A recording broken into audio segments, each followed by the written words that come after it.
Have you ever felt like the world suddenly shifted, but no one else noticed? Colors seemed a little sharper, the air a little different, and you knew something deep inside had changed. Yet when you tried to explain it, others just stared blankly. That subtle sense is not your imagination. It's the signal of a final test in consciousness, a test that almost nobody talks about, yet every seeker eventually faces. The paradox?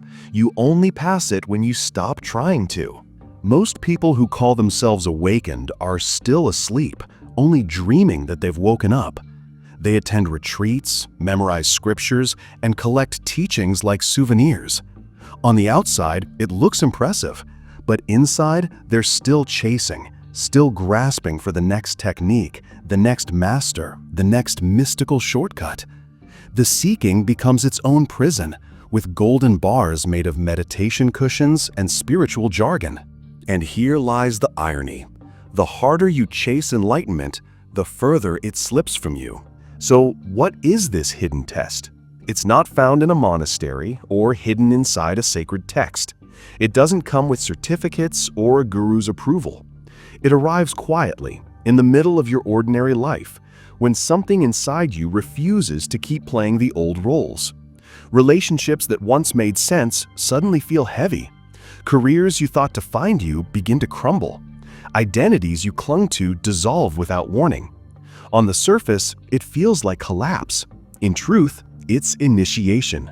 The great challenge is that our culture trains us to measure progress. We track achievements, compare journeys, and post updates for approval. Even in spirituality, the same habit creeps in. How many hours did you meditate? Which teachers have you studied? How many altered states have you touched? But the final test doesn't care about any of this. The moment you measure yourself, you miss the point. The treasure you've been hunting was buried beneath the hunt itself. Think of it like climbing a mountain. For years, you drag yourself upward, sweating and straining, convinced that the summit will bring peace. And then, one ordinary morning, you realize you've been standing on the summit all along. The mountain wasn't out there, it was within you. The test was never about reaching the top. It was about seeing that there was nowhere to climb. This realization doesn't come with fireworks. It's quiet, almost anticlimactic, but it changes everything. Where you once reacted with anger, now there's a pause. Where fear used to consume you, now there's space. You still feel emotions, sadness, rage, joy, but they no longer drag you like a current. There's an interval, a sacred gap where choice lives. That gap is the sign you've crossed the threshold. You are no longer the storm, you are the sky that holds it. But why does this test feel so hard? Because the mind clings to control. It wants clear instructions, predictable outcomes, and proof of progress. Yet consciousness doesn't play by those rules. It operates in paradox. You transcend by no longer trying to transcend. You pass by releasing the need to pass. The harder you push, the tighter the trap becomes. It's like struggling in quicksand. The way out is surrender. Science gives us an echo of this truth. Neuroscientists studying flow states find that peak creativity and effortless action don't come from straining, but from letting go. The brain quiets its self-monitoring circuits, and suddenly clarity appears. Mystics have said the same thing for centuries. When the seeker disappears, truth reveals itself. Modern research and ancient wisdom converge on the same point. The door only opens when you stop pounding on it. And here's the practical step for this stage. Instead of adding more to your practice, try subtraction. Notice where you're still grasping, still proving, still chasing. When the urge to measure progress arises, pause and ask, who am I trying to convince? Let yourself sit in ordinary silence without needing to transform it into something special. Drop one mask, even a small one, and feel what happens when you no longer hold it up. This is not withdrawal from life, but a fuller participation, because now you're not performing, you're simply present. The test has no external confirmation. No guru can stamp it. No audience can applaud it. You know you've passed when the drama that once consumed you loses its grip. The same world exists, but your way of meeting it has shifted. What used to feel like walls now feels like air. What once felt unbearable now passes through you like water around a stone. Life hasn't become easier, but you have become different. And that's the first sign. The portal isn't in the Himalayas or hidden inside an ancient manuscript. It's here, in the small space between stimulus and response, between mask and authenticity. The paradox is that you've always been standing at the summit. You just needed to stop climbing long enough to notice. So let me ask you, are you still chasing, still comparing, still needing proof that you're progressing? Or can you sit in the quiet recognition that nothing has ever been missing? Because that question, more than any retreat or ritual, is the beginning of passing the final test. The gift hidden in collapse. Let's be honest, awakening doesn't always look like bliss. More often, it feels like everything you've built is falling apart. Friendships dissolve without warning. Careers that once gave you stability suddenly feel empty. The identity you worked for decades to polish no longer fits, as if you're trying to wear someone else's clothes. It's confusing, disorienting, sometimes even painful. And yet, this collapse is not a failure. It is the necessary passage. Why? Because what you thought was you was never the real you. It was a collection of roles, masks, and strategies to survive in a noisy world. The achiever, the caretaker, the seeker, the rebel, the good child. These identities may have served you for a time, but they became heavy armor. And the paradox of armor is that while it protects, it also prevents freedom of movement. Collapse strips that armor away. It feels brutal, but beneath the rubble, something alive and unbreakable remains. Think about fire. A forest fire looks like destruction, but ecologists remind us that it's also renewal. Old trees release their seeds only when exposed to heat. Ash enriches the soil. New life emerges precisely because the old form had to burn. The same is true of your life. What appears as ruin is often the preparation for a deeper growth. Without the fire of collapse, the seeds of your true being would remain dormant. Of course, the mind resists this. We're trained to equate loss with failure. Lose the job? You failed. Lose the relationship? You failed. Lose the sense of control? You failed. But from the perspective of consciousness, these losses are not endings, they're recalibrations. Each one removes a layer of illusion, like peeling an onion, until the core becomes visible. Painful? Yes, but also liberating. Because now you no longer need to maintain what was never yours to begin with. There's also a physiological truth here. Neuroscientists studying trauma and transformation note that when our nervous system undergoes intense change, it reorganizes itself at a new baseline. That's why many people who endure collapse report later that they feel more resilient, more present, more attuned. The nervous system stops firing the old patterns of automatic defense and begins operating with greater flexibility. What looks like breakdown is often reconfiguration. Still, in the moment, it can feel unbearable. And that's the heart of the challenge. How to stand in the middle of collapse without running back to the old roles for safety. Because the temptation is strong. When a relationship crumbles, it's easier to patch it up with pretense than to face the loneliness of authenticity. When a career loses meaning, it's tempting to distract yourself with busyness rather than admit the mask no longer fits. But every time you return to the mask, you postpone the freedom waiting behind it. So how do you walk through collapse with grace? Start with this. Stop labeling it as disaster. When something falls apart, resist the urge to immediately fix it. Instead, pause and ask, what is this loss trying to reveal? Sit with the emptiness before rushing to fill it. Let the silence echo. The collapse itself carries wisdom. The ground beneath your feet is shifting because the foundation you once relied on was too small for who you're becoming. Then, pay attention to what disappears naturally. Notice how some people simply fade out of your life without confrontation.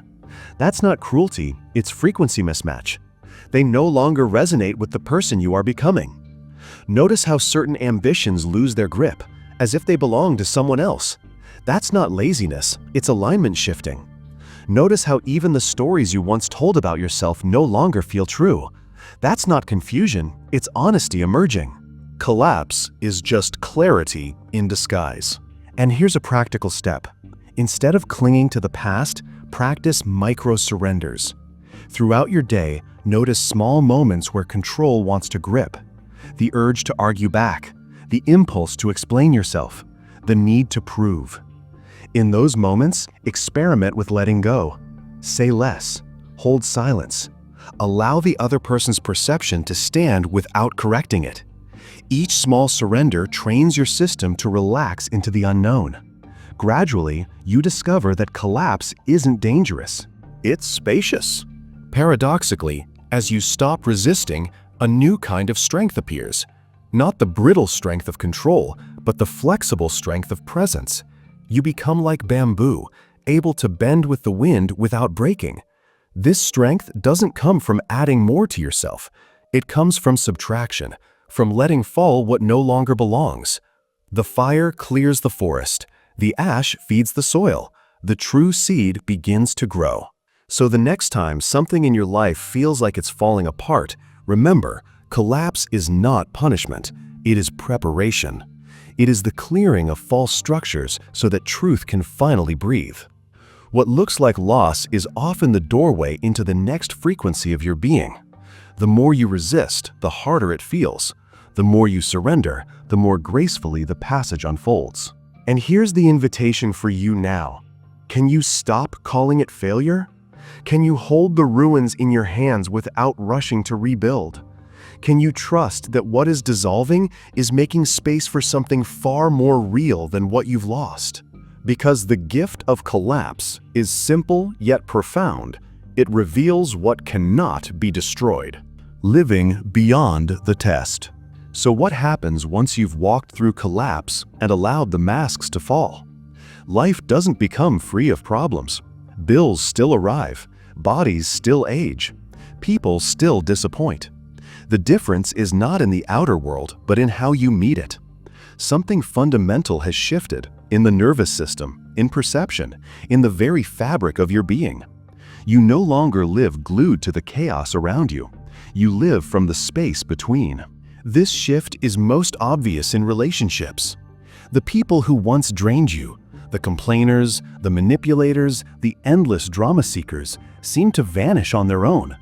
Not because you fought with them or cut them off, but because there is no longer resonance. Like two radio stations broadcasting on different frequencies, the signal simply doesn't connect. In their place, new connections emerge almost effortlessly. Conversations move deeper, silences feel comfortable, and relationships grow on the soil of authenticity rather than performance. Family can be the hardest place to notice this. Old patterns don't dissolve overnight. Relatives who knew you as a certain character often try to pull you back into the script.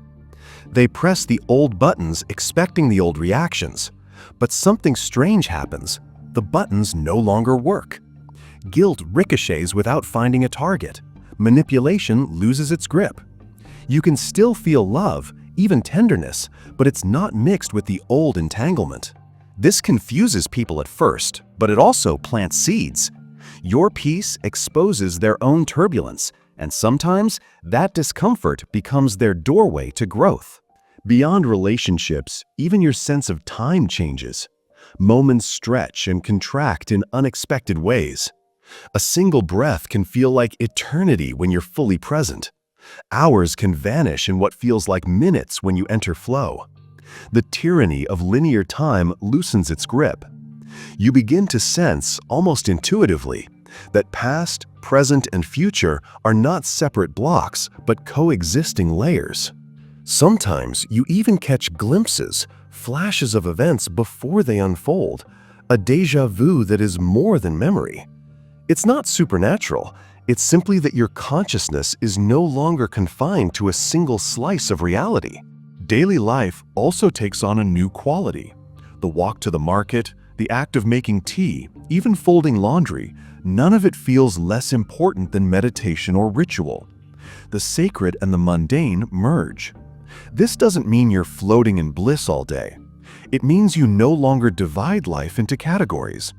Everything carries the same depth because you carry the same presence into everything. A conversation at the bus stop holds as much meaning as a dialogue with a master. The stage and the silence, the ordinary and the extraordinary, both are soaked in the same awareness.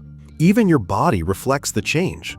Scientists measuring heart rate variability, vagus nerve tone, and stress responses have noticed that people who cultivate awareness respond differently to challenge. The fight or flight reflex doesn't fire as quickly. Recovery is faster. Flexibility increases. You may not track these numbers yourself, but you feel it. The space between impulse and reaction has stretched. You can hold anger without exploding, sadness without drowning, fear without freezing. Emotions come and go like weather across the sky, intense while they last, but never permanent. You are the sky, not the storm. Perhaps the most surprising change is that your very presence becomes service, not because you preach or teach, but because you embody another possibility. In a tense meeting, your calm steadies the room. In an argument, your refusal to escalate diffuses the fire. At the checkout counter, your genuine attention reminds the cashier they are more than a role. These moments seem small, but they ripple outward. People feel something different, even if they can't name it. You've stopped broadcasting noise, and in that silence, systems reorganize themselves. But here lies the subtle danger, the ego trying to claim it. I am awakened. I am special. I am different from others. That thought is the most sophisticated trap of all, because the moment you believe it, the mask returns in a new form. The final test never really ends. It's not a one-time event. It's a daily surrender, a continuous letting go of identification, a relaxed vigilance that notices when the ego tries to dress up in new clothes. The surfer doesn't control the wave. They feel its rhythm moment by moment. In the same way, your task is not to hold enlightenment, but to remain open, here and now. So where does this leave you? Exactly where you've always been, but with new eyes. The world hasn't changed. You have. The colors may feel sharper, the silence deeper, the relationships clearer, but it's the same world. What's different is the space between you and what happens. That space is freedom. That space is the final test quietly passed, without ceremony, without certificates, without applause. And yet, it changes everything. Now comes the invitation. Not to chase, not to strive, but to live. To walk through your ordinary days with extraordinary presence. To let your life itself be the teaching. No guru required, no retreat necessary. Just the courage to stop running from yourself and the patience to meet each moment as it is. That's all the world really needs. Not more techniques, not more spiritual theories, but living examples of peace in the middle of chaos. So I'll leave you with this question. In your next ordinary moment, waiting in line, washing dishes, scrolling your phone, can you pause and notice the space between you and the experience? Can you rest there, even for a breath, and let that be enough? Because in that pause, without effort, you are already living beyond the test.